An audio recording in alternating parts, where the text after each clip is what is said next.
what I've always wanted to do, is just be a conduit for all kinds of strange and interesting things that people, generally speaking, don't know. And, you know, so many people in this country feel helpless. Well, it's because they are helpless, because they have no power, because knowledge is power. And so if you have no knowledge as to what's going on, you can't fix anything. So that's the big problem in America today. People have no idea in the world what's going on or how the trick works. And it is a trick. America is a very powerful country. And it didn't get that way by being kind and courteous. It got that way by, like the British.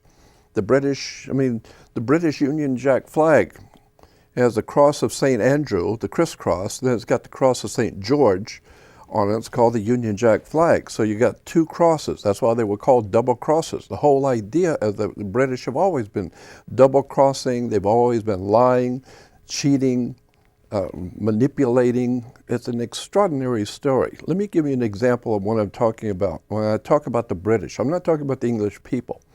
I love the people. But if I'm a white guy in, say, a black country in Africa, and I get thrown into jail, and I'm the only white guy in the jail, the first thing, the smart thing for me to do is get everybody fighting each other. So I tell one guy, you know what he said about your mother, and another guy, you know what he said about you, and before you know it, I've got everybody fighting each other. Good, let them kill each other and leave me alone. That's what England does. England gets everybody fighting each other. And then they come in and buy up the property and end up owning it all and do it all behind the scenes so that no one should ever know, and that's why they're a bunch of double crossers. And I, as an American, I'm just amazed at how the American people just fall all over themselves for the royalty and the prince and princess. You know, nobody likes to be talked down to and treated with disrespect. Nobody. How many times would you want to be in the company of people who look at you like you're trash under their feet and won't even talk to you, have nothing to do with you? And yet, Americans love to crawl on their knees to see the Queen Mum as she rides by in her gold chariot and flips a cigarette out at you, and her Prince Charles and all of these princes and princesses. And they live off of the sweat and the blood and the sweat of the working people, and people love it. So as far as I'm concerned, we get what we pay for. We get what we want. People love to crawl on their knees to their masters and to important people, politicians. It's all business. You need to understand this, that all of life is considered commerce. Everything is business. Everything is based on commerce. And if you look up in a law dictionary, look up the word Congress, because we like to talk about the United States has a Congress. There's so much to tell you and so much to talk about, I don't even know where to start. But I do believe, I'm more interested in my personal life, I'm more interested in theology and religion. And the ancient world in relation to theology. But I realize that there is a very important need for people to understand how government works and how the laws work. Let me give you an example. We talked about this before.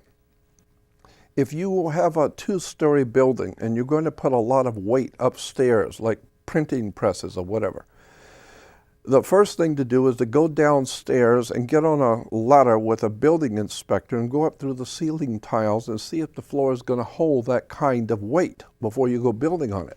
So what you're doing is you're standing under the foundation to get understanding. That's where the word comes from. So if you haven't gone below the surface on everything, then you don't understand what's going on. So you need to realize that all the things that we see every day, the words and terms that we use, why do you have police? You have police because, well, that's a whole different story. I could get into that when we get into government and how America was founded. But it's just an extraordinary, fascinating world of words and terms. Why do you go to court? You play basketball and tennis on a court. Yeah, so, and how do you play tennis on a court? You play with a racket. Come on. So when you understand the words and terms and the catchphrases that the professional people use in these different disciplines, you begin to see how all of this is a manipulation of words. And put an S in front of the word word, and it becomes sword, because words can kill you. You know, when you go into a court, the whole idea in a court is to put the ball back in the other guy's court. So you've got one team, a team of lawyers, and that team picks the ball up and throws the ball back in their court. Now that team picks the ball back up and throws it in your court. And so the whole idea, it's a game. It's commerce. It's business. And the judge is ruling from the bench. The word bench is a bank in Latin. So therefore the judge is ruling from the bench. That's why he gives you a bench warrant. If you don't show up in court, you get a bench warrant. Bench means bank. The law doesn't care about you. The bank cares about you. You know, you were going to pay a lot of money in fines, and they were going to make a lot of money off of you, and you didn't show up. So they issue a bench warrant. And again, you need to realize that courts are nothing more than a commercial endeavor. And why do you have a fence and a gate in a courtroom? And people go in and sit down, but there's a fence and a gate. What does that mean? Well, the gate is a water gate, because the idea being is that the people who sit out here on this side are under the law of the land. We've heard that term, law of the land. Yeah, people live on land. However, once you walk through the gate, you're now in hot water, because inside the gate is maritime admiralty. Inside the gate is rule. The rule now is not on the land. Now you're in water, because that's all there is just land and water on the earth. So once you're in a courtroom and you walk through and you put your hand, when they call your name, and you put your hand on the gate and open the gate, that piece of wood across the gate that you opened up is called a bar. And you're not licensed to pass the bar. So that's why when you open the gate, it's called a floodgate. You are now in territory of water.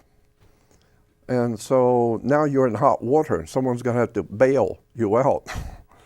And because you're 90% water, if somebody can't bail you out, they're going to put you in a cell, because you're a biological, electrical, water, maritime admiralty product. They're going to put you in a cell. Let me better go back and explain that you are a corporation. And there's two ways of explaining this.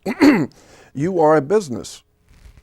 And that's why I don't want you putting your nose into my business, right? It's because you are, in fact, by law, a business, a corporation. That's why when you die, you're a corpse, because you were a corporation. Now you're defunct. You're out of business. But how do you tell? See, there's two of you. My goodness, I don't even know where to start on this. Look at, you ask anybody, how many states are in our federal union, in our union in this country? And people will tell you there's 50 states. There is not 50 states. There's 100 states in our union, because there are 2 states in every state. First of all, say in California, you have California State. California State is California. But the word state of California is not California. State of is a word that's used in maritime law to denote the federal government operating inside of California. So state of is federal. So you have Cal State Northridge, Cal State Long Beach, Cal State. Cal State is the state, but state of California is federal. So now you need to know when you go into court to play the game, whether you're going to be you're going to need a lawyer or an attorney, because they don't mean necessarily the same thing, because the words and terms and how this stuff really works. And the judge in a courtroom, I forgot to mention, the judge sits he rules from the bench, as I said, which is a bank, but the judge wears a black robe. Why does he wear a black robe? Black robes are a very important symbol. It means something to people who know. This is why when kids graduating from school, college, or high school, wear black robes. Darth Vader wears a black robe. Dracula wears a black robe. Black robes represent something very important. It represents the planet Saturn. The planet Saturn is referred to in the ancient world as Lord of the Rings. We're still making movies in Hollywood. Lord of the Rings, which is the planet Saturn, Lord of the Rings. And the ancient people were told to listen to their gods, so women would wear an ear ring. Men were to get married before their god, so they wear a wedding ring. Get it? Lord of the Rings, Saturn. And how many people even know they're worshiping Saturn today? It's everywhere. It's everywhere. And so the Hebrew, the ancient Hebrew, and the Hebrew people, they celebrate something called Sabbath, which is a holy day, which is Friday evening to Saturday evening, because they count their days from evening to evening. Why? There's a reason for that too. Very simple, but it has to do with moon worship. I'll get into that later. But Saturn was, as I said, referred to as Lord of the Rings. And what was I saying? Where was I going to go with that? But it has to do with the use of terms and words that today people don't understand, the connections. There's so much going on in my head right now I'd like to be able to express, but there's just so much, I don't even know where to begin with this stuff. The way the government is set up today, well, let's see, where would we start to make sense on this? First of all, if you say that you are a U.S. citizen, what you think, like if you go to a bank or go into any big corporation or whatever and fill out an application and they ask you, are you a U.S. citizen? And you say yes. What you think that they're asking you on the application is, are you lawfully in America to do business here? That's not what they ask you. Any good attorney would say, I didn't ask you that. Listen to what I'm saying. I'm asking you, are you saying of your own volition, out of your own mouth, are you testifying that you are a U.S. citizen? And you think, well, of course I'm a U.S. citizen. I'm perfectly free, this is my country. I'm a U.S. citizen. No, that has nothing to do with you being lawfully in America. U.S. citizen means that you are an employee of a foreign corporation, which was incorporated in Delaware back in 1871. It's a privately owned company. There was a company after the Civil War was incorporated in Delaware. And right about 1868, 69, 70, and in 71. So there was a privately owned company incorporated. Well, anybody can incorporate a company, anybody. But you have to have a president of the corporation, a vice president, and a secretary-treasurer. And so there was a group of men got together and formed a corporation called the United States Corporation. And basically in that corporation, anyone who works for that corporation would be called a citizen. So it's called a U.S. corporation. It's a privately owned company. And so what you are saying, if you say you're a U.S. citizen, is you're saying that you are an employee of a foreign corporation, because the corporation is not in California, it's in Washington, D.C. And so that's the corporate headquarters. And so, but you are working for them, so you are an employee of a foreign corporation. And therefore, you are a corporation. You are a franchisee, I think the word is, franchisee. So it's like if you open up a McDonald's here, you are not McDonald's. You're merely a franchise. You're merely one of the McDonald's. And so the idea being is that the corporation, privately owned company in Washington, D.C., it's a corporation. It has a president, vice president, secretary, treasurer, and you are an employee of that corporation. So therefore, in California, if you're living here and making money here in California, you are a franchisee of a foreign corporation, and you're working here making money in California. If you go back to the 1849 Constitution of California, 1849 Constitution of California says that California will never, ever have a state tax. So there is no such a thing as legally, unlawfully, as a state tax in California. We don't have one. But if you are a U.S. citizen, which means you're an employee of a privately owned company called United States Corporation, incorporated in 1871, then you are a franchisee of a foreign corporation. Therefore, you don't pay the California state tax, you pay the California Franchise Tax Board because you're a franchisee of a foreign corporation.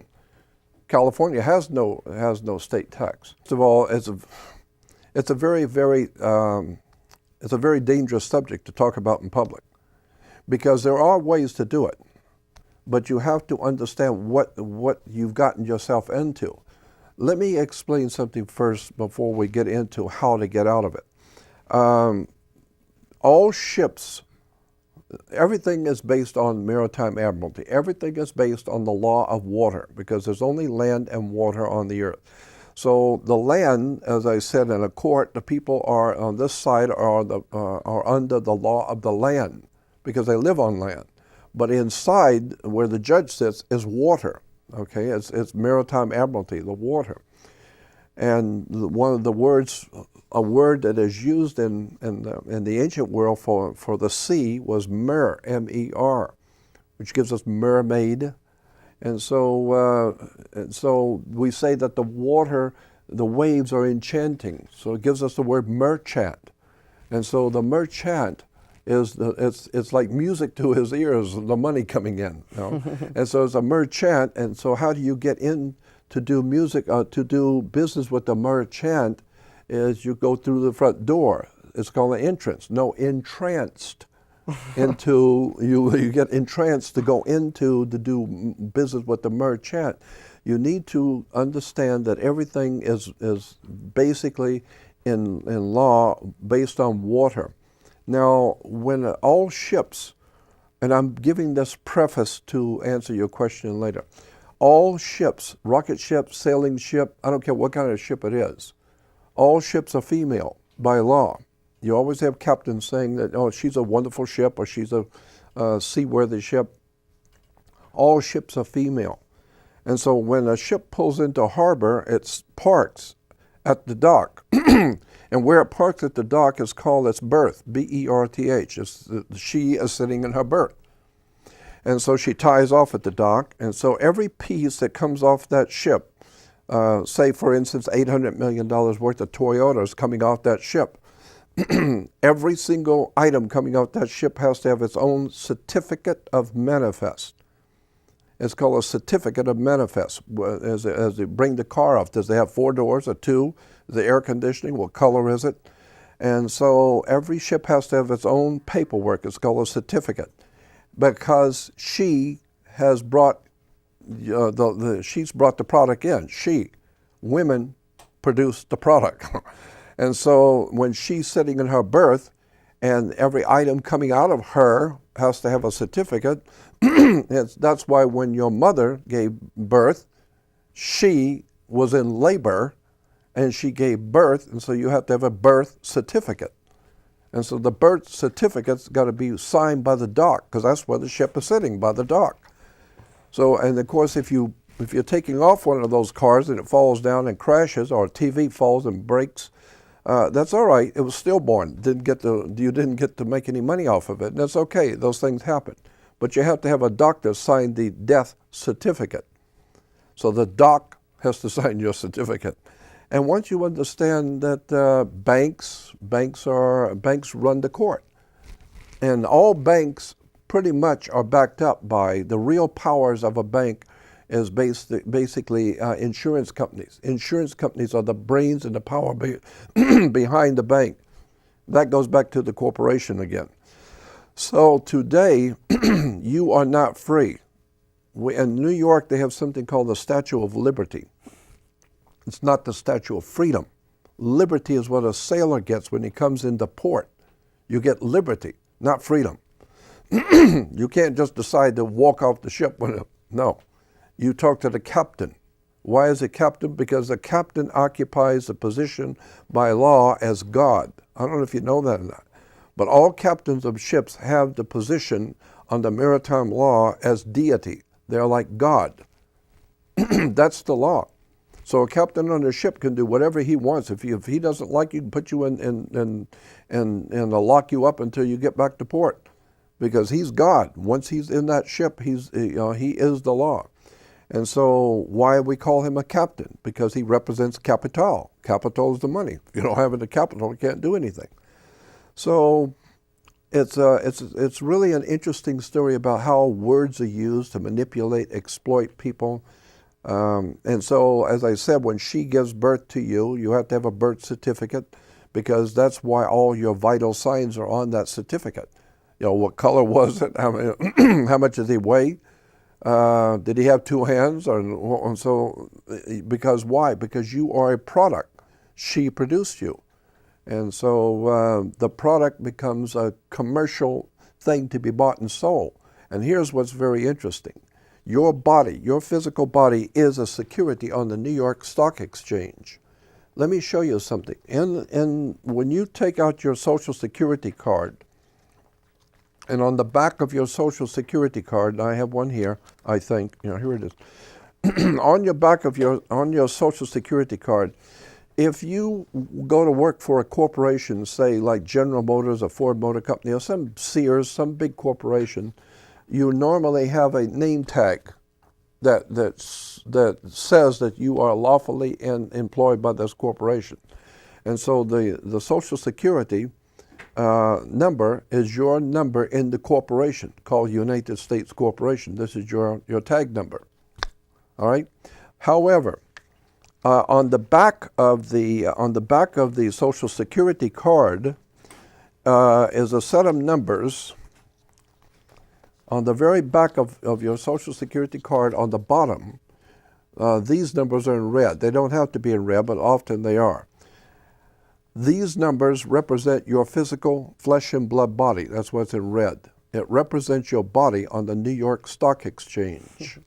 Because your body, your physical body, is being bought and sold on the stock exchange. So that's why if you take money, you take the dollar bill, you will see a series of numbers, the serial numbers.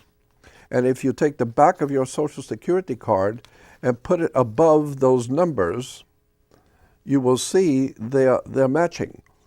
So the idea being is that the back of the Social Security card is your body on the New York Stock Exchange, which is backing up the currency in America. And so that's why, there's a whole story about how you are a commodity on the stock exchange. Incidentally, you are worth, from what I've gathered from hearing the people who know, they're saying that your body is worth something like $6 million on the New York Stock Exchange.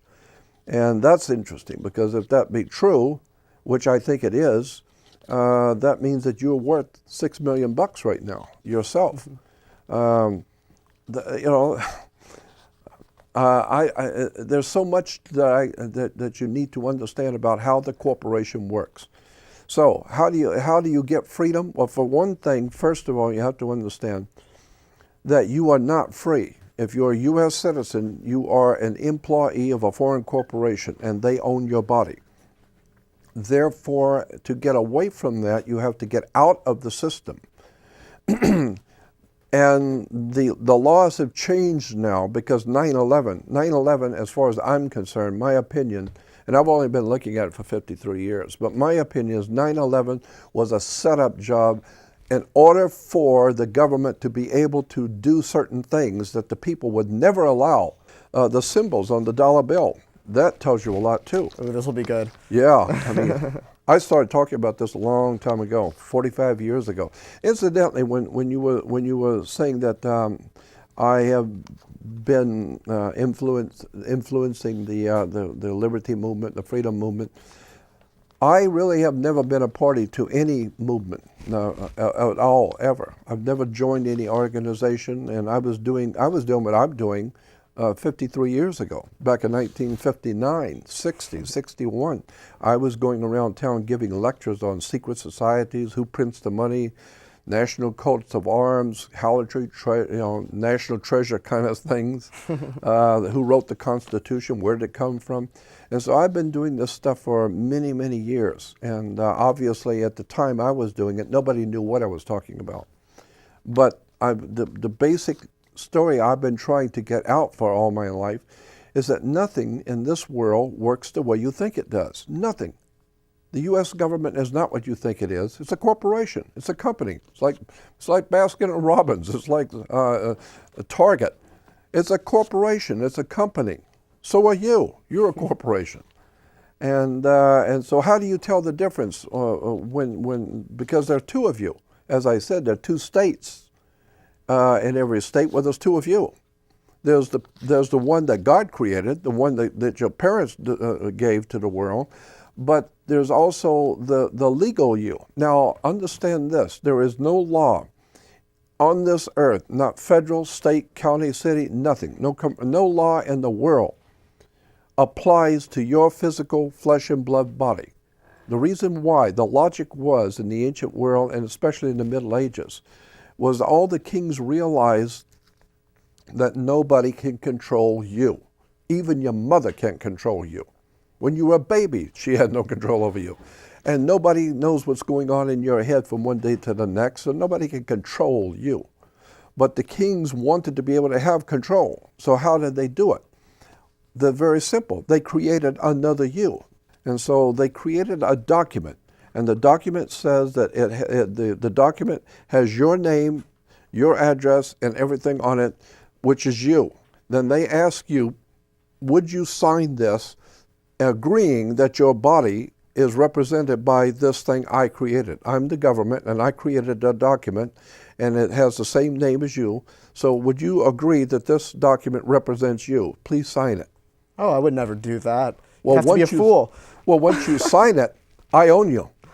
Because I own this. I own the paper. And you said that the paper represents you. So now I can do anything I want to the paper. I don't know what you're doing. I don't know. I don't have any control over you, but I do have control over the paper. And that paper is the birth certificate and the Social Security card, which represents you. And so it's a government entity that they can control, and you signed and agreed to it. And that's why on your birth certificate, if you look on the bottom of your birth certificate where your parents signed it, where your mother or father signed it, it doesn't say parent, it says informant. So your parents were informing the corporation that we got a new TV set that just came in. We got a new Toyota that's just come, and now the corporation can make money off of it. Incidentally, see, the corporation owns your body, and it makes money off of you, and it's selling you and buying and selling you on the stock market. Well, if you come into this country, say from Mexico illegally, the corporation called United States can put a lien on you. It's called a mechanic's lien. You know, if you pay a painter to paint your house and you don't pay him, he could go down for a few bucks and put a lien on the property, which means that you can't do anything with your home until you pay him. He has a lien on the property, okay? So therefore, if you come into this country and you're undocumented, they don't care if you're illegal, you're undocumented, because your body can be bought and sold if it's documented. But if we don't know you're here, then if they catch you, they will put a lien on you. And so then you become known as an alien. No, you're not an alien. They have put a lien on you. And so the corporation called United States looks at you as a lien. Alien.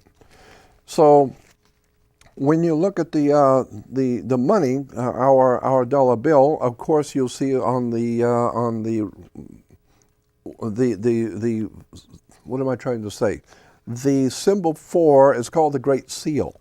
The Great Seal is the eagle. And the eagle represents, in all ancient cultures, the eagle always represented the sun. So the eagle has 2 wings, left wing and right wing. Different number of feathers? Different number of feathers, yes. But that's why we only have 2 political parties. We have a left wing and right wing. Why? Because the eagle only has 2 wings, a left wing and a right wing, okay? We have something in Washington called the Council of 9. That's why I have the bottom feathers are 9. They're 9 feathers. look at the 13 stars on the dollar bill and tell me what they make up together, the configuration of all 13 stars. They make up the Seal of Solomon That's or the right. Star of David. That's exactly right, the Star of David. Because the Star of David is actually a new term for that. This is a hexagram. Hexagrams have been around for 10,000 years. Hexagrams are a very, very old, ancient symbol that's been used by the Hindus, the Buddhists. All the ancient peoples of the world have used a hexagram, a six-pointed star. The old Babylonians would draw a circle around on the ground and draw a triangle inside the circle. Then put a second triangle inside the circle, which makes a Star of David, or the six-pointed star. Then they'd step inside and cast a spell on you. And that's what we call putting hex on you. They put the hex on you. And so the hex is a six-pointed star. And so, and originally the six-pointed Star of David was referred to, and look it up in the encyclopedias and reference works on occult symbols. It will tell you that the star, six-pointed star, or the hexagram, was a symbol for the planet Saturn. It's an old ancient astronomical symbol for the planet Saturn, which I think is interesting because the Hebrews are worshiping the planet Saturn, Lord of the Rings. And that's why Saturn in the old, now I'm getting into religion, but in the ancient world, the planet Saturn in the old ancient Phoenician language was called Shabbath, S-H-A-B-B-A-T-H. Shabbath was the planet Saturn in the Phoenician language. So today, the Hebrews who are still keeping holy the worship of Saturn, they call it Shabbath or Sabbath. And so the Sabbath is actually showing respect for the ancient Hebrew god Saturn, Lord of the Rings. Because that's what Shabbath was, the name for the planet Saturn. And now we have Saturday. Yeah, now we have Saturn Day. And why is it that the Hebrew people and others around the world too have their holy days after sundown? That has to do with the time of Moses. Because even in the Bible, in the first book of the Bible, in Genesis, it says that when God was creating the world, he started off with the evening and the morning of the first day, the evening and the morning of the second day. Always, God even started off with doing things in the evening and then goes to the next day. So that's why the Hebrews today celebrate all their holy days after sundown. Why? Because during the time of in history that Moses would have been around, Moses was the leader of a lunar cult. It was a time in which the Hebrew people, or those ancient people we call the Hebrews, were worshippers of the moon. Because if you've ever been to the Middle East, and especially into Egypt, looking across east from Egypt is the Sinai. And in the Sinai, there are high mountain ranges in the Sinai. And at night, from Egypt's side and from the Egyptian side, you will see the moon come up. And so the ancient peoples, very ancient peoples, believed that the moon lived in the mountain. And he was referred to by the Arabs as the old man of the mountain, because at night he comes up out of the mountain. And so the moon god lived in the mountain. The moon god was called Sin. Look it up in a dictionary, S-I-N. Sin was the name of a god of the moon in the Arabic world. And the word Ai was a mountain.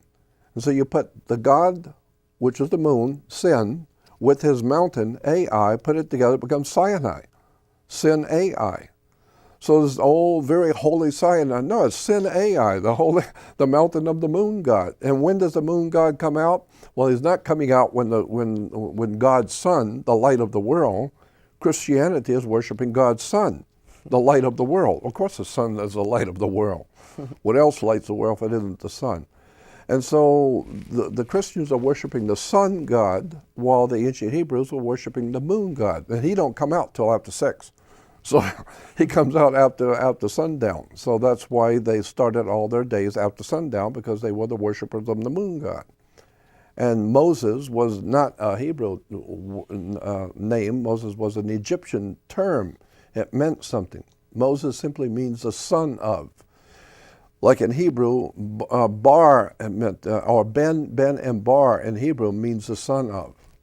So that's why you have Judah ben-Hur, for instance. Ben-Hur What is H-U-R, and where does that H-U-R come from? It comes from Horus. Judah, the tribe of Judah, was the worshippers of Horus when they were in Egypt. Well, because the Egyptians were worshippers of the sun god. My goodness, it's just all kinds of interesting stuff about words and terms and how the religion started. Well, anyway, so of course on the back, on the reverse of the Great Seal, of course, you'll see the pyramid. Very few people have ever questioned, why do you have an Egyptian pyramid on a dollar bill? And why is the eye at the top? And what does that mean? And the words in Latin, most people are trying to earn a buck, they're not even looking at it. But if you look at the back of the dollar bill, it says annuit coeptus. And on the bottom, below the pyramid, it says novus ordo seclorum. New order of New the order ages. of the world, the new world order. And the annuit coeptus over the top simply means our enterprise is successful, or our enterprise has been crowned with success. And so what enterprise? The new world order. The new world order, the pyramid has 13 layers. Just as the 13 stars, there are 13 feathers, there are 13 stripes, and the shield. You'll see the American shield. That's what is called an American flag. The American flag, the stripes are going up and down. A United States flag, which is a corporation, it's a privately owned company, U.S. flag, the stripes go that way. So it's interesting how people don't realize there are two kinds of flags. And so when the corporation was being founded, it was different than when the country was being founded. Because we talk about the Star-Spangled Banner. Well, a banner is a promotion for a corporation. It's not a flag. Anyway, there's a whole story about the eye. And the eye, Christians say the eye is the eye of Lucifer and the eye of the devil, because they have no idea in the world what the eye really stands for. The eye on the back of a dollar bill is the symbol for the Hebrew Messiah, the Jewish Messiah, in the book of Isaiah and in the book of Psalms and other places in the Bible, Old Testament. The Messiah, not Jesus, but Hebrew Messiah, was referred to as a chief cornerstone the builders rejected. The word chief cornerstone is interesting in Hebrew. Not a cornerstone, chief cornerstone. And then in the New Testament, which is Christian, Jesus is twice referred to, once in the 1 Peter and once in the book of Revelation, where Jesus is referred to as the chief cornerstone the builders rejected. Same term that's used in the Old Testament for the original, for the Jewish Messiah. What is the word chief cornerstone? And again, Christians will tell you today Jesus is the cornerstone of the church. No. Go back and read it correctly. Jesus is the chief cornerstone. Big difference. Very big difference. Chief cornerstone, when you look up in the ancient Hebrew, means a triangle perched on top of a pyramid. A pyramid is the stone, but if you cut the top of the pyramid off, it's a perfect little pyramid itself. And that little one is called, in Hebrew, a chief cornerstone. So therefore, the Messiah is represented, for the Hebrew Messiah is represented on the dollar bill as a chief cornerstone. Now you'll see the light emanating from around it. It goes back to the idea that Jesus is the chief cornerstone. He is called God's Son, the light of the world. Interesting stuff when you get into American dollar bills and the symbolism on it. It all goes back, as I said, to corporations, business. The whole thing is business. Religion is a business. And it's a very big business. And I am always amazed and shocked to see how religion, what it has done to the human race. I have the highest of respect and the highest of admiration for spirituality. I believe in a divine spiritual presence in the world and in the universe. There's no doubt in my mind that there is a very high intelligence being expressed in the heavens. I have a highest respect for basically what you would call God, whatever that is. You're trying to understand the infinite with a finite mind. Like Manly P. Hall, my dear friend, said, if you can explain something about God so that everyone can understand, then that would prove conclusively that you don't know anything. Because your pea-sized, ignorant, ill-informed, uninformed brain cannot understand the divine complexity of the universe. And the best scientists in the world, they don't even understand it. And every 10 years, they got a whole new understanding of the universe. But I am totally convinced that there is a presence in the universe that men have called God. It's just that it's not on TV. It's not on TBN. That is a monstrosity. Christianity today is a monstrosity. But then again, most of religion is a monstrosity because it's a business. It's all based on commerce. That's why churches are divided into denominations, like 10s and 20s, right?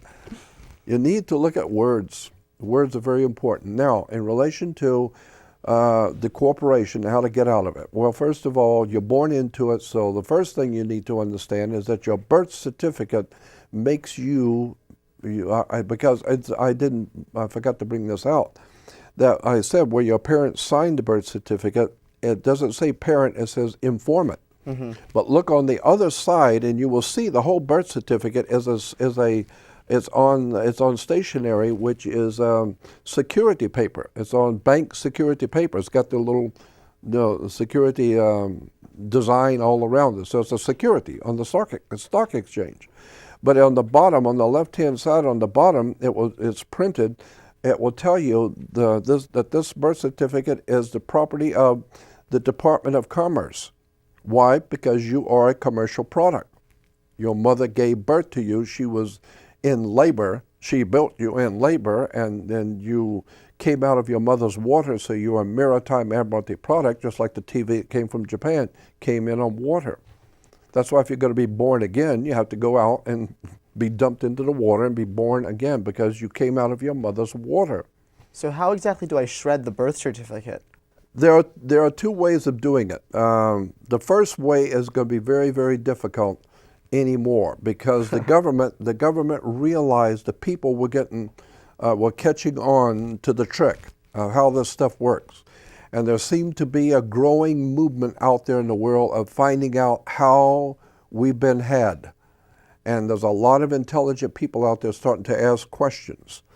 And so the government immediately realized they're going to have to do something to close the door on this, lock it down quick, before these kids start reading too much and learning too much. And now we're going to have a problem, because now they're talking and they're learning how we did this, and they're learning the tricks and the secret of how we control them. So we better do something quick. And so therefore now they are able to enforce new laws that say if you even open your mouth, you're going to prison. And if we catch you even thinking the wrong German thoughts in Berlin, we catch you thinking or saying anything, you're scaring me. You know, I'm your master and I own your body on the stock market. And if you start talking about freedom, that scares me. And therefore, basically, I'm terrorized. Therefore, you are a terrorist. Now I can arrest you as a terrorist. Why? Because you're talking too much. It's a trick. The whole entire world is a business. And the more I learn about this, the more you see how this stuff really works. It's extraordinarily scary stuff. So it's very difficult to get out of the system, and I'm not sure you want to. There is a way to get out. There's actually a fairly easy way to get out from the system. But here's the problem.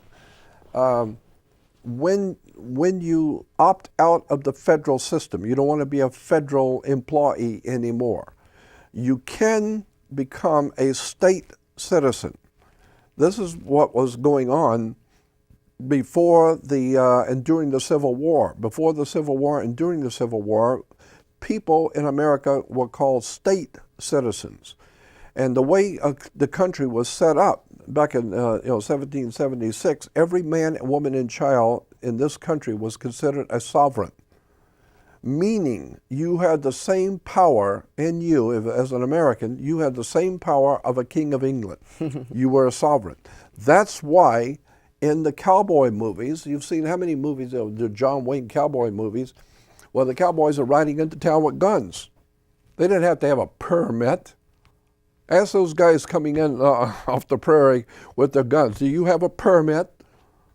They'll take a permit, come out in the street, I'll show you my permit. Why? Because cowboys could wear guns. Why? Because you're a sovereign. Under maritime admiralty law, the way the country was founded, you're a sovereign. Sovereign means you're a king. And a king has a right to arm himself. The King of England has a right to have an army. What are you going to do about it?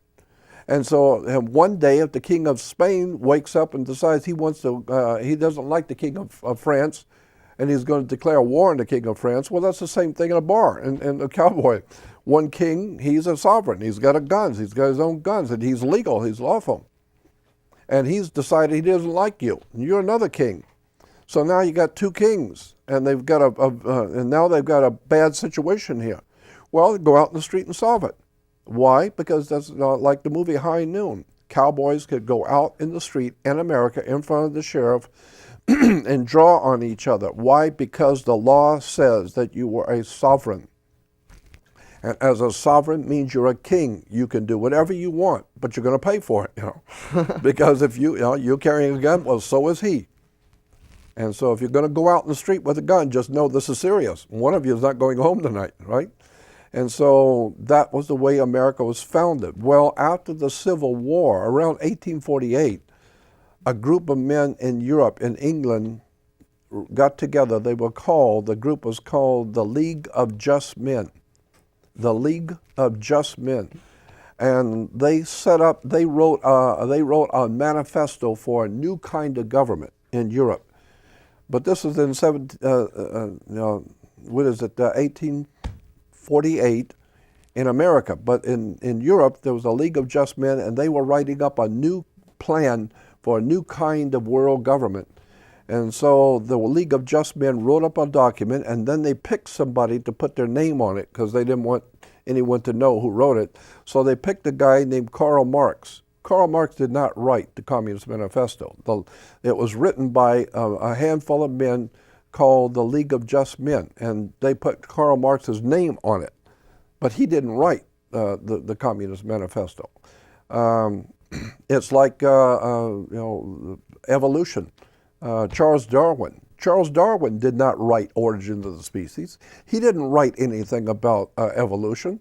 Charles Darwin never wrote anything about evolution. And today everybody, Charles Darwin, evolution. Charles Darwin never wrote anything, period, about evolution. Go back and do your homework. You'll find out that Charles Darwin's family financed a man named Wallace. The guy's last name was Wallace. I don't remember his first name. And Wallace was the guy who was traveling around in the Caribbean, and he was studying all the animals and the reproduction of animals, and he was writing. But Charles Darwin's family was financing him because they were very interested in his work. So they were financing this guy named Wallace. And so Wallace was writing all these notes about his ideas and thinking about evolution of animals, etc. And then he got very sick toward the end of his life and wrote a letter to Darwin's family and said he was very sick and he may not make it. So, you need to come and help me and get all this stuff out of here if I die. So Charles Darwin came over and got all of Wallace's books and papers and everything. And then when Wallace died, Charles Darwin figured, well, my family financed the whole thing. I'll put my name on it, become a big movie star. So Charles Darwin puts his name on a book that becomes known as he's the father of evolution. He's not the father of anything. He's just a ripoff. All his family was just financing Wallace. So when you understand how these things that we're being told, we're being lied to every day. I mean, the Marlboro Man dies of lung cancer. Nobody knows, But to go back to the idea that there was a time when you could become a state citizen. And if you're a state citizen, that means you're not in the federal system, because a federal was referred to as a U.S. citizen. But no, if you were born in Colorado, you could say, I'm a Colorado citizen, not a U.S. citizen. And so you can do the same thing today. You can become a state citizen today in America. And once you do, you're out of the federal system completely. And the federal government no longer has any jurisdiction over you at all, period. Oh yeah, you would be allowed to do anything. Ignore building codes. No more building codes, none of it, because you Wow. are completely out from under the federal jurisdiction. And that's the name of the tune. Any cop will tell you, jurisdiction. I mean, if you have a wife and your baby and your kid is in my house and he's acting up, I can't discipline him. Why? Jurisdiction. He's not mine, he's yours. If anybody's going to do anything, you, not me, because I don't have jurisdiction. Well, that's the way the government works. If you're a state citizen, the federal government does not have jurisdiction, and they know it. So they just leave you alone because they can't touch you. First of all, understand that if you're a U.S. citizen, you do not own anything. If you paid your house off, you don't own it. You have an equitable interest in the property, but you don't own it. Only way you can own anything in America, to actually own it, is with something called allodial title. A-L-L-O-D-I-A-L. Allodial, I think that's the way it's spelled. A-L-L-O-D-I-A-L. Allodial title. Allodial title means God cannot touch it. No one. Because it's absolute owned by you. But if you don't buy your car, your jet plane, your boat, your house, whatever it is, and have an allodial title, then you don't own it. And the authorities can come in and take your home anytime they want. It's interesting. Banks cannot touch anything that has an allodial title, cannot touch it. Government cannot touch it. No one can touch anything that is bought under a allodial title. Go look it up in a dictionary. Look it up in a law dictionary. Allodial title. Very interesting. The Queen of England, everything she owns is an allodial title. Means God can't touch it. Yeah. So, and Americans can buy stuff in allodial title. You just have to know how to do it. And what is the exact connection between the Queen, the House of Windsor, and the Catholic Church, and that whole, how do those institutions? Well, the Vatican, if you remember that for at least 2,300 years, Rome, starting with the Caesars of Rome, the Augustus Caesar, the first emperor, but for 2,300 years, Europe has been dominated by Rome. And then for in the last 1,600 years has been under the Catholic Church. The Holy Father is the Pontifex Maximus, which was a term given to the Caesars. Pontifex Maximus means the greatest bridge builder. And so, again, Rome has dominated Europe for 2,300 years, first under the Roman Empire and then under the Vatican. And for 2,300 years, Europe has dominated the planet. So therefore, all roads lead to Rome. And so that's why, again, when we were talking about the Jewish thing, the Jews are not doing anything near whatever's going on out there. Don't worry about the Jews. You better look at the Vatican. For 2,300 years, Rome has ruled Europe, and Europe has dominated the world. There's where the power is. The Holy Father, nothing holy in Rome. He represents God. That's why all of the royalty will tell you that they have a divine right. What do you mean divine right? That implies God put you there. No, divine right comes from the idea that the Pope anointed you. The Pope said you could be prince, so now you have a divine right. Why? Because he represents God. You say, what God? Because that Pope's tiara he wears is a fish head. The Roman Catholic Church is worshiping an old god named Dagon, D-A-G-O-N, Dagon. Dagon is the god of the Roman Catholic Church. But happily, most people have no idea who Dagon was. I have no idea what I'm talking about. So everything is fine until you wake up one day and start doing your homework and find out that the Roman god Dagon is the god of the Roman Catholic Church today. That's a real story. D-A-G-O-N. Go do some homework on it. Yeah. Project Bluebeam, it all has to do with the presence, extraterrestrial presence. All of these little projects like this, Project Blue Book and all this has to do with UFO alien presence. And I am telling you, there's no doubt in my mind at all that there is an extraterrestrial or alien presence on the earth today. There's no doubt in my mind about it. I've seen too many things with my own eyes. I've heard way too many stories from important people from all over the world. I've traveled around the earth, and I've heard way too many stories from very important people, very well-grounded, highly intelligent people, professionals, who tell me on one-on-one, stories about their one-on-one encounters with aliens. So I have to assume that there's too much smoke not to be a fire. And I'm telling you, there are aliens right now here in the city. I think we are the result. I have often said that the word that is used is incorrect. We talk about evolution. Evolution is not the subject you need to know about. Evolution is not important. What is important is intervention. Well, if you go back to the Bible and I believe that both the Old and New Testament is an encoded story. That's a whole different subject, but I believe that the Old and New Testament, especially the New Testament, is an encoded metaphor. It's encoded telling you something real important, but you walk right past it. That's why the Bible has Jesus saying, you look with your eyes, but do not see. You listen with your ears, but you don't hear. And with the heart, you don't get the sense of it. In other words, go back and read it.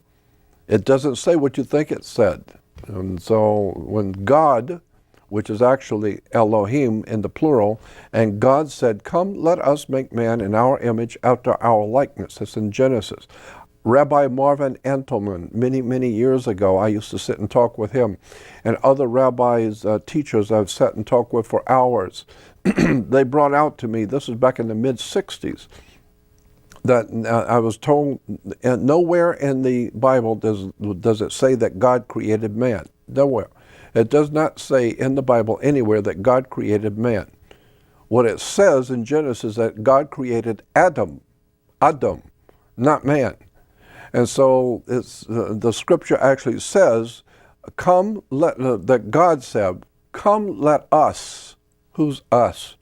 Come let us make man in our image, after our likeness.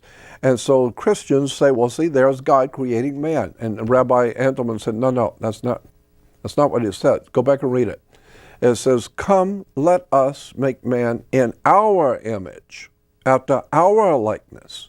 Not make man, man's already here, but come let us make him in our image, after our likeness. And then later on it says that God says, here man has become as one of us. He knows too much. He's getting too smart. He's become as one of us. What do you mean us? Very interesting is that in Genesis 9, the first words in Genesis 9 talks about after the flood of Noah's day, when God says to Noah and his family, his wife and 3 sons and three wives, there's 8 people on board the ark, and the Bible says that God says to Noah after the flood, go forth, multiply, and replenish the earth. So I asked the rabbis, I said, is this a correct translation when it says go forth, multiply, and replenish the earth? Yes, that's correct. And I said, well, then that means do it again, because means do it again. Yes, that's correct. Obviously, and one rabbi said to me, well, obviously, if God has destroyed all of mankind with a great flood, and if you want to have people on the earth, you're going to have to replenish the earth. Not plenish, replenish, do it again. And I said, okay, that makes sense. But what about in Genesis 1:28 when God is creating Adam, and he says to Adam and Eve, go forth, multiply, and replenish the earth. The word is replenish. And I said, why? I thought that this is the first man and woman. And the rabbi said, no, it was not the first man and woman. He's telling the Adam to replenish the earth, do it again. And that's why, and we got into this conversation, because in Genesis 1:1 it says, in the beginning, the gods created the heavens and the earth. But very interesting, in Genesis 1:2 says, and the earth was without form and void. And the rabbis will tell you, what does that mean? That God creates the earth and it's without form and void? What does that mean? God created something that has no form and is void. No, it's a mistranslation. The English were great with the King's English, but they didn't know that much about Hebrew. Now we know better about the Hebrew language, and so the word in the Genesis 1:2 was tohu vavohu. Tohu vavohu is translated, mistranslated, and was without form and void. No, go back and read it correctly. Genesis 1:2 actually says, using the term tohu vavohu, is and the earth became a waste and a desolation. Not was without form and void. That means nothing. Became a waste and a desolation. And it's interesting that in Jeremiah, the 4th chapter in Jeremiah, I think it's Jeremiah 4, where the prophet Jeremiah says, I was sleeping on my bed and God gave me a vision of the earth. And the earth was filled with beautiful animals and beautiful cities. And there were great structures, but there was no man on the earth. And I said, wait a minute. The earth is filled with beautiful structures and beautiful animals, but there was no man on the earth? That's right. That's what it says in Jeremiah. Well, then who the hell was here then if it wasn't man? And It says that, but it was the meeting place of the gods, the meeting place of the Elohim. And so, and then it goes on to say in Jeremiah 4, I saw the earth when it was a beautiful meeting place with beautiful cities, but there was no man. And then Jeremiah says, and then I saw tohu vavohu, same word that was used in Genesis 1:2. I saw the earth and it became a waste and a desolation. So what the scripture is actually saying is that the earth was a beautiful paradise of some kind of an incredibly gorgeous and beautiful paradise on the earth many, many hundreds of millions of years ago, hundreds of thousands of years ago, who knows. But it became a waste and a desolation, which implies that there must have been some kind of a Star Wars. Some kind of a war began on earth, and we're now seeing all the repercussions of that all around the world. I think that there is a war going on now for the very life and soul of the human creature. We are, we have been created by someone, and whoever came here, like the Bible says, come, let us make man in our image, after our likeness. Well, that means that we look like our Creator. Well, that makes sense because in Genesis 18, when the Scripture talks about in the Old Testament about Abraham and Sarah, and the Scripture says that Abraham and Sarah were at their tent, and 3 men come walking up into their camp, and Abraham went out and bowed down on the ground and said, "What is my Lord saying to his servant?" So he's bowing down to somebody very powerful. Well, it's just 3 men. And then he says that, and then the Bible says that the 3 men said that they were on their way to take care of some business, and they didn't have time to stop. And it says Abraham insisted that these 3 men stop at least and have dinner, and then they could go. And so the Scripture says, the spokesman for the 3 said, "All right, but make it quick. We're busy."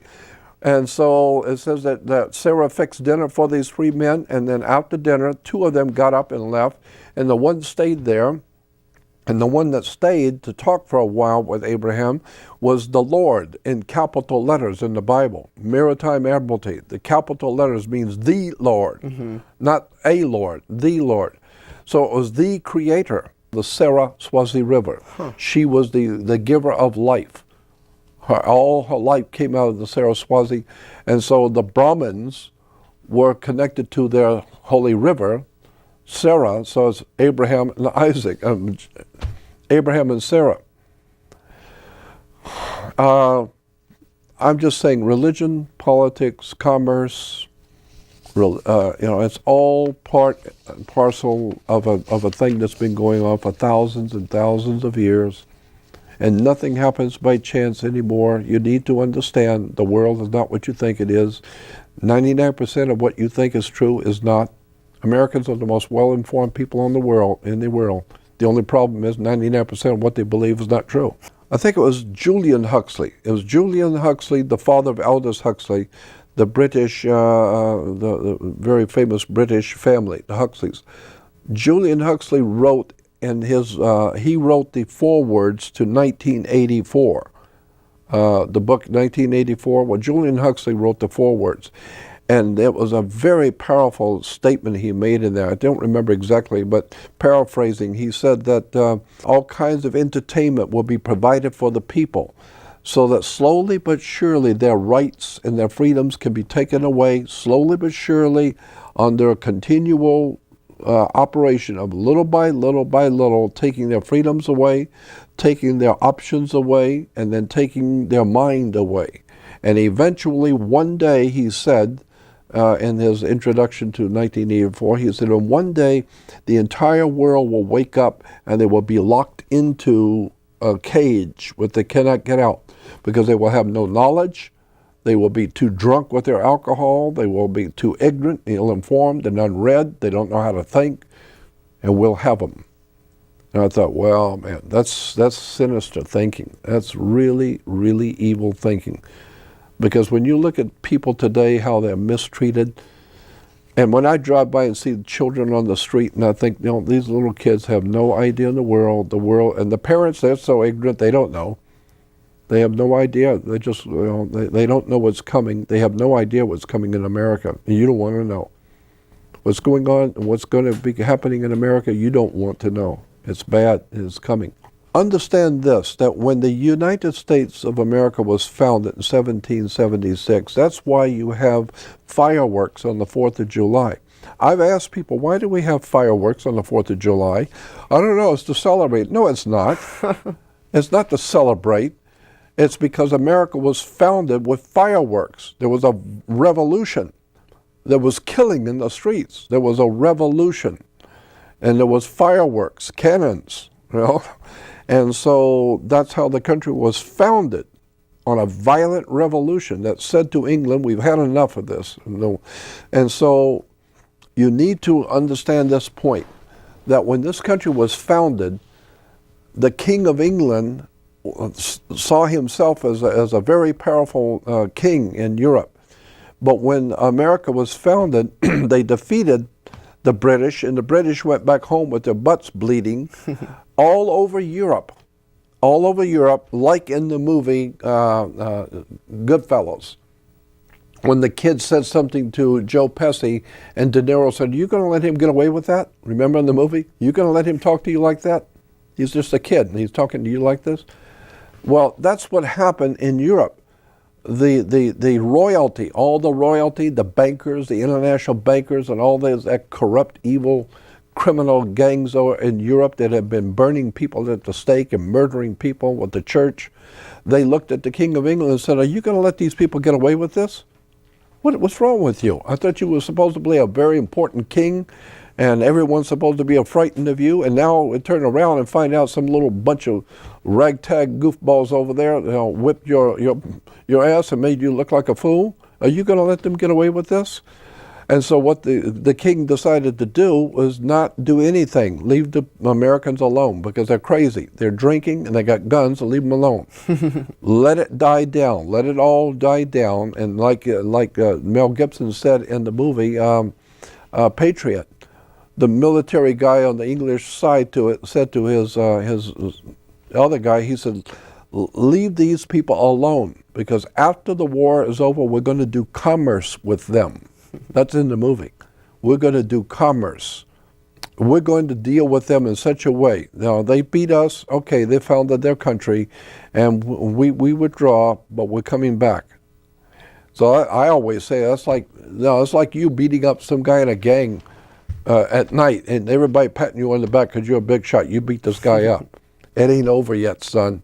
It's just started. They're coming back for you. Same thing is true. When the United States, when the Americans defeated the British and sent them back home bleeding, it's not over yet. They're coming back. And they're coming back and they're going to deal with you. But they know they can't beat you right now because you're too mad, you're too drunk, and you got too many guns, so leave them alone. But we're going to come back, and we're going to pay them back. And it's going to be payday one day. And that's what we got today. The British have come here and set up our government, They set up our finances. They've set everything up, our schools, set up all this stuff for us, and we sucked into it, and we don't know how to get out of it. Education. That's how to get out of it. Open your mind. Your mind's like a parachute. Don't work if it ain't open. The church is a very evil institution, not the people in it, but the actual corporation churches are very, very evil. One world religion should be. It's not going to be, but I would suggest that a one world religion would be a very good idea. But what would that religion be? It should be astrotheology, is what it should be. But what it will turn out to be, who knows? But because the guys who are running the planet, they have their own decrepit ideas about their religion. But astrotheology, I think, should be the world religion. Because once you understand astrotheology and go back and look at where it came from and what it teaches, you will find astrotheology is the basis for all the religions in the world. But they've all misused it and misrepresented it. Astrotheology is very, very powerful story. And I've been wanting to, for years, to unveil that whole story of astrotheology. What the story in the New Testament about Jesus, the whole story on the Bible about Jesus is a metaphor. It's a symbolic metaphor. And as long as you are reading the Bible, especially the New Testament, as history, you're never going to get it. It's not history. It's a metaphor. It's a symbolic story. It's called astrotheology. It's the most important subject the world's ever known. That's why the Bible's called the greatest story ever told. It's a story. It's the greatest story ever told. Why? Because it's the oldest story. It's astrotheology. The Bible is nothing more than astrology. It's an incredible story. You ask any 5-year-old, where's God? You point out there. Oh, really? He's out there? Yeah. What do you call that out there? That's heaven. So God's out there in heaven, right? Yeah. Well, what does that mean? Is he extraterrestrial? He come from another planet? He's out there. Who created the creators? And from what I've gathered from people who write on such subjects, and people who have supposedly been in alien craft and talked to the aliens, I don't know, I wasn't there, but they say they have asked the aliens that question, and the aliens say, we're not God. We're not God at all. We're just smarter than you are. They've been evolving out there for 100 million years, and they come here. Obviously, they're smarter than you are because they understand the universe far better than you, and so to you, they look like gods. No, the same thing as you look like a god to people in New Guinea, with your televisions and your laser guns, to those poor people in the jungles. You look like a god. No, the extraterrestrials, from what I gather from hearing, they say to people, we're not God. We're just smarter than you are. We've been around 100 million years. You guys just fairly new. So we know all kinds of things. We can create creatures like you. But we're not God. That's different. That's something else is out there, and we don't have no control over that. So I have the highest of respect for spirituality, the concepts of God. But I'm too smart to know that God is not in synagogues or mosques or churches or anything else. It's between you and that divine presence in the universe. That's where the real trip is. There is no education. Lack of education. The lack of education. That's the biggest problem in education. There is none. Period. There ain't none. Like George Carlin says, be happy with what you got. It's not going to get any better. Remember? Did you ever hear him? Oh, yeah. He's one of my heroes. Sensational. Yeah, just be happy with what you got. And they just keep dropping down the scores so that you can get out of school, keep dropping it down the scores so that one day, like you said, one day you can get into MIT. You got a pencil? Yeah, come on in. You don't have to have a brain. The lack of education, that's why it's just absolutely amazing. They keep talking about we need $50 billion for the school system and we need hundreds of millions for the school. Look what the schools are turning out. By their fruits you shall know them. Look at the fruit that's coming out of the Los Angeles school system. Look at the kids. Talk to them. Talk to the kids that go to Los Angeles Unified School District. Talk to them. They don't even know they're alive. All they know is Big Top Pee Wee, a Hulkamania, and drugs and partying and drive-by shootings at night, and it's incredible. That is the output of the Los Angeles school system purposely. Understand this. When the government of the United States or the government of California state government or any governmental facility, the city of Los Angeles, when government pays a contractor to do something, you have to do exactly what you contracted to do. And you turn out the product exactly what they told you to do, because you got a contract with government and you don't mess with that, okay? So if the contract that the state of California has with the educational system in Los Angeles is turning out kids that can't even read. They don't even know how to find their way out of a paper bag. That's because they're supposed to be turned out like that. The government gets what it pays for. Wants you to be stupid. Yeah, ball games, football, kicker ball, soccer ball, basketball, tennis ball, ping pong ball, golf ball. Go play ball. Get out of here. That's what, I was a kid, that's what my dad used to say when they had company coming over. Go play ball, kid. I said, I don't want to go play ball. I want to know what you guys are talking about. Yeah, go play ball.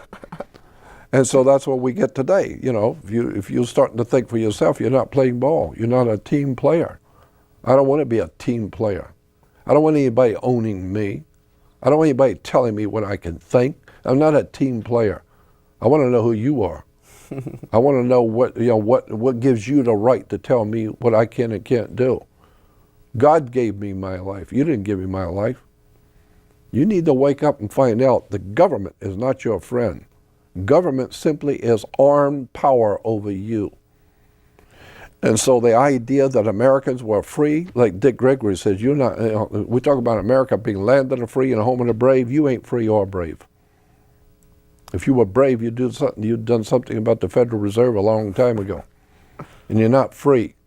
You think you're free? I love what Dick Gregory says. You think you're free? Yeah, go out in the street and try it. Yeah, no, serious. Go out in the street and do something and tell the cops that you're free. Try it. It's very simple.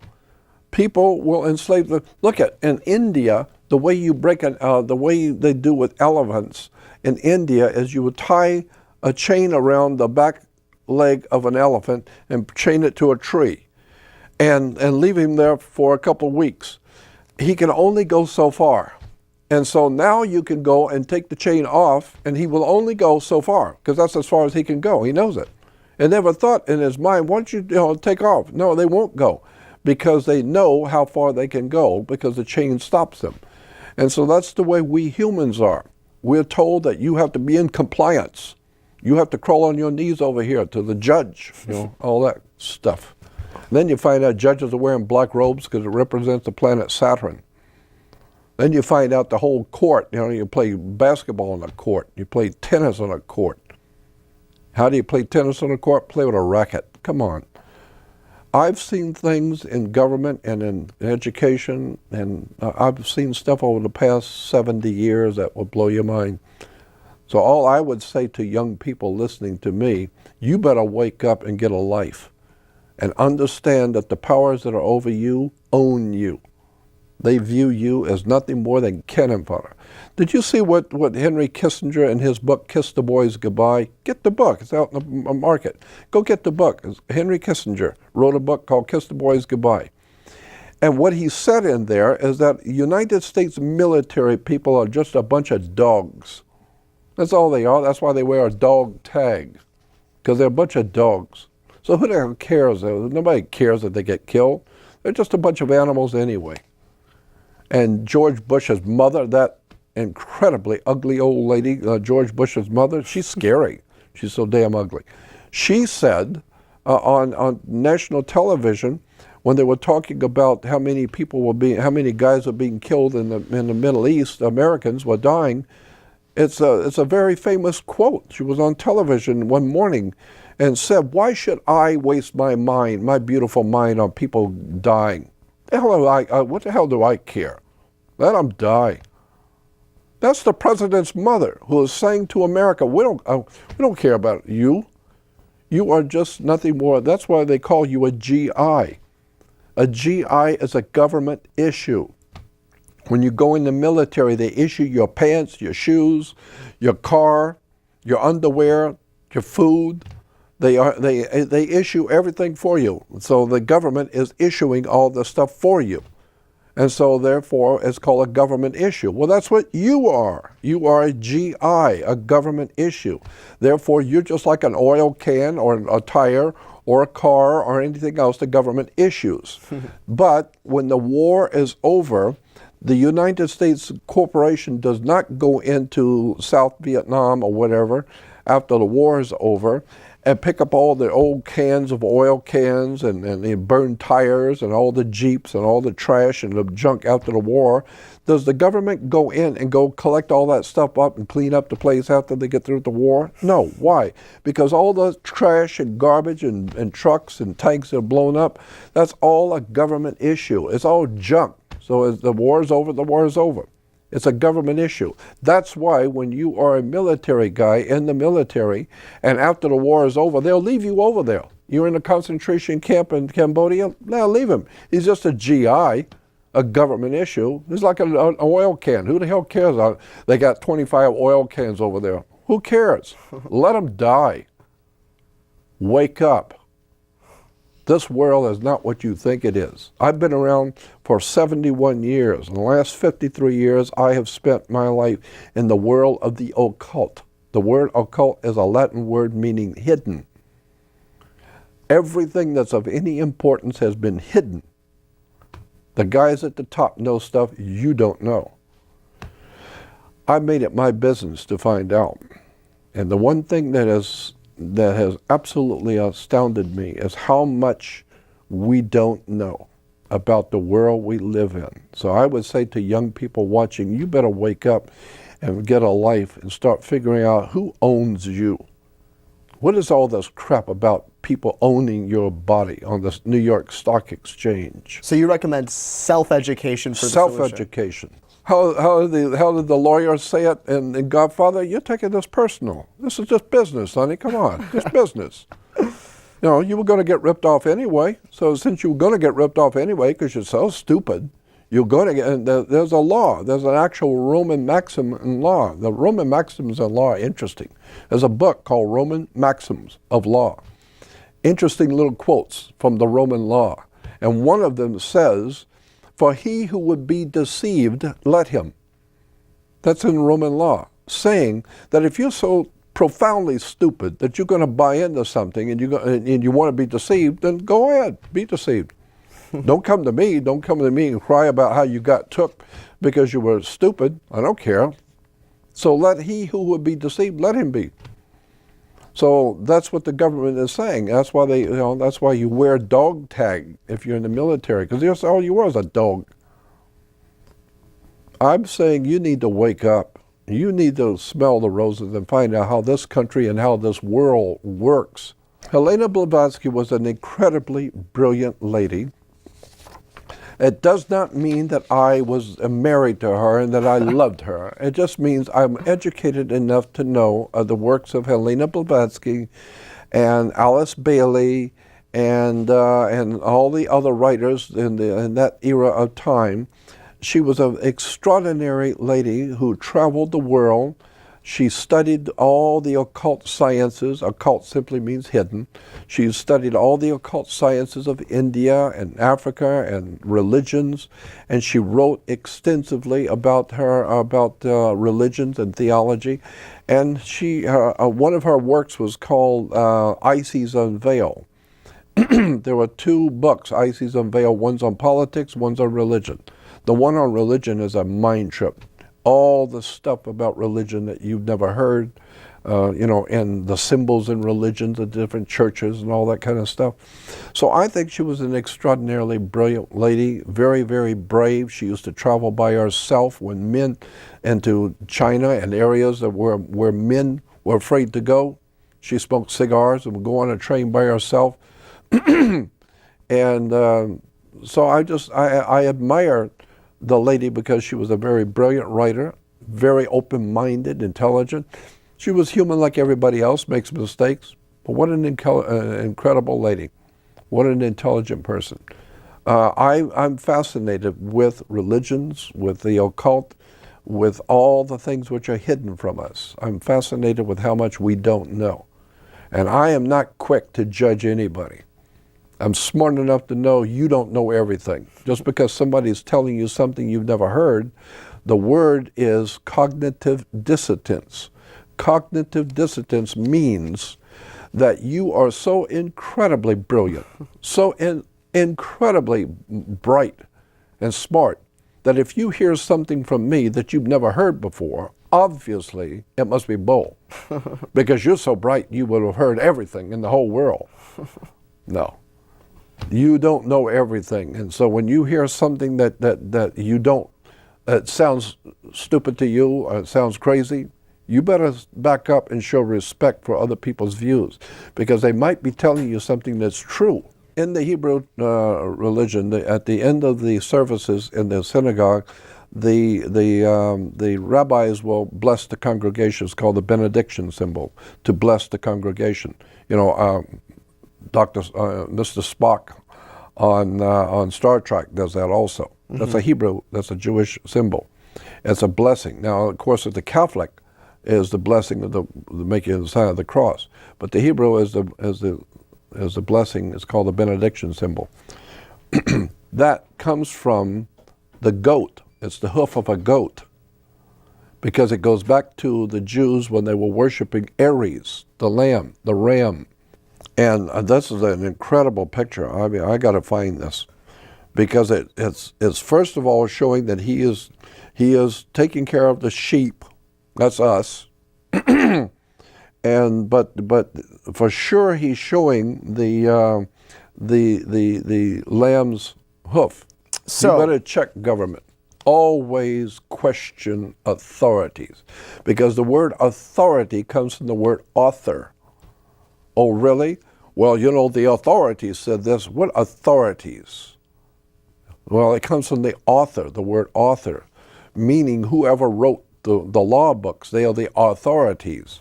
And you say, wait a minute, who wrote the law books? Well, it goes back to England. Oh, really? Yeah, well, I'm an American. Why should I be ruled by England? Because you're a subject. You are a subject of the Queen in America.